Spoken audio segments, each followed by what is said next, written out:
Hello વિદ્યાર્થી મિત્રો, તમારું સ્વાગત કરું છું.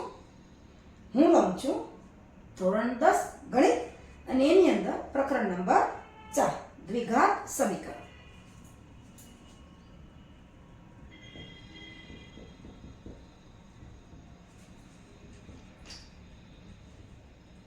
દ્વિઘાત સમીકરણ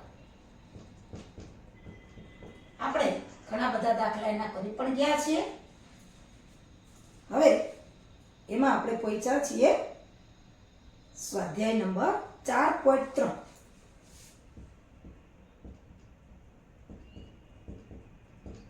જુઓ, તમારું પાઠ્યપુસ્તક ખોલો તો એની અંદર પાના નંબર 40 ઉપર સ્વાધ્યાય 4.3 છે. એમાં આપણે પહેલો દાખલો લેવાનો છે. નીચે આપેલા દ્વિઘાત સમીકરણના બીજના સ્વરૂપ શોધો અને જો વાસ્તવિક બીજ હોય તો શોધો. દાખલા નંબર 1. એનો આપણે પહેલા 2 પેટા વિભાગ કરી ગયા છીએ. હવે ત્રીજો પેટા વિભાગ આવ્યા છીએ.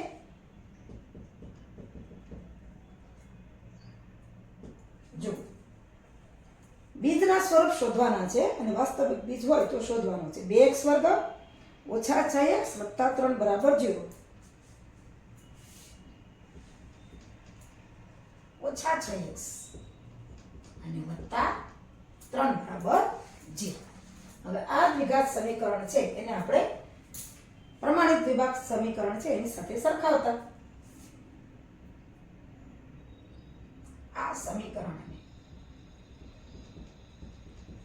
દ્વિઘાત સમીકરણનું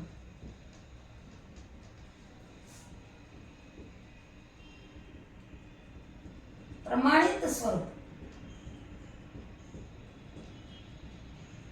આ સમીકરણને દ્વિઘાત સમીકરણના પ્રમાણિત સ્વરૂપ કયું છે તો કે ax વર્ગ વત્તા bx વત્તા c બરાબર 0 સાથે સરખાવતા.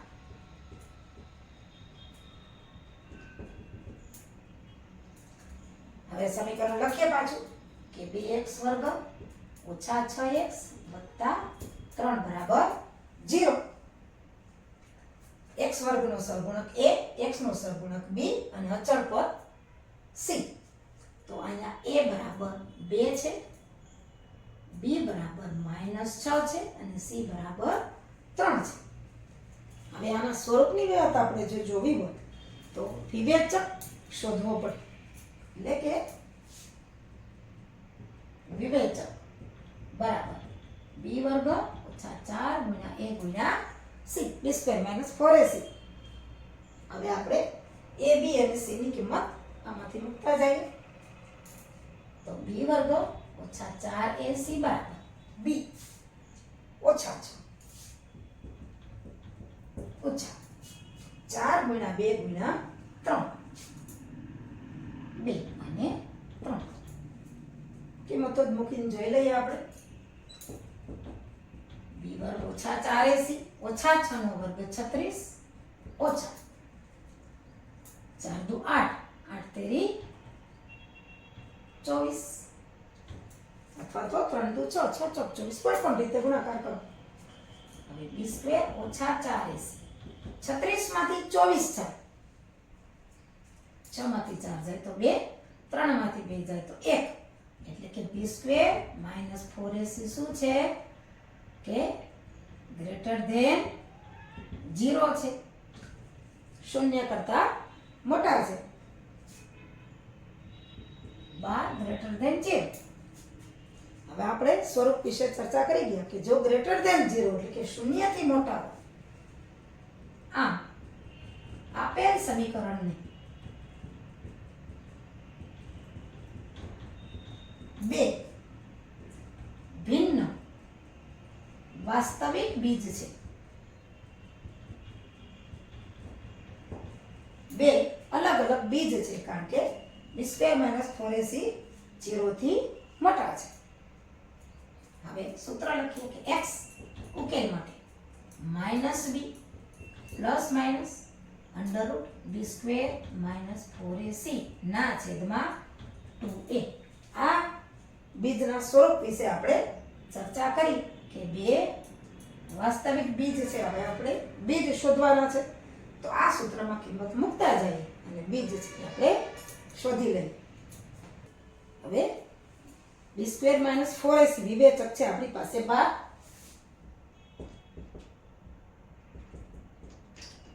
અને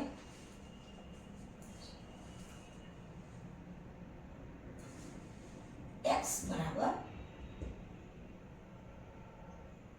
-b પ્લસ માઇનસ √ b² -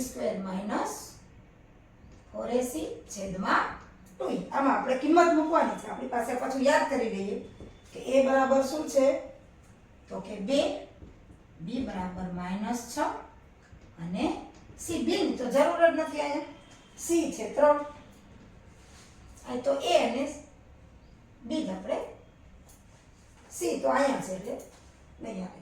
હવે જુઓ x બરાબર -6 વત્તા ઓછા b² - 4ac તો આપણી પાસે છે 12 છેદમાં 2. a છે કેટલા છે 2. કિંમત જ મૂકવાની છે.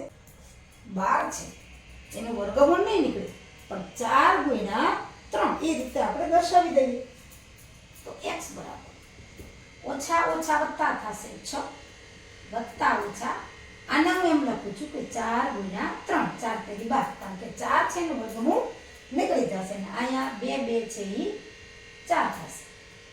હવે જો 4 છે એનું વર્ગમૂળ નીકળી જશે 2. હવે અહીંયા જોઈએ x બરાબર 6 ઓછા વત્તા અથવા તો વત્તા ઓછા, આ 4 છે એનો વર્ગમૂળ 2, અંદર ખાલી વર્ગમૂળ 3 જ રહેશે એટલે કે 2 વર્ગમૂળ 3 અને આ છેદમાં તો પાછા 4 છે જ. હવે જુઓ અહીં 6 છે ને અહીં 2 છે, 2 સામાન્ય નીકળી જશે એટલે x બરાબર 2 સામાન્ય, તો અહીંયા આવશે 3 દુ 6 વત્તા √3 ના છેદમાં 4. ગુણાકાર કરી લે, ઉપરનું પદ આવવું જોઈએ. 3 દુ 6 2 √3 છેદમાં 4. હવે 2 2 4 એટલે કે x બરાબર 3 વત્તા ઓછા √3 ના છેદમાં 2.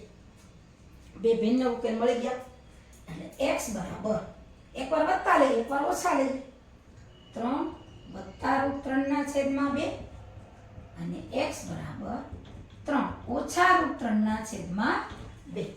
એટલે આપેલ સમીકરણને બે ભિન્ન વાસ્તવિક ઉકેલ મળે છે. આપેલ સમીકરણને બે ભિન્ન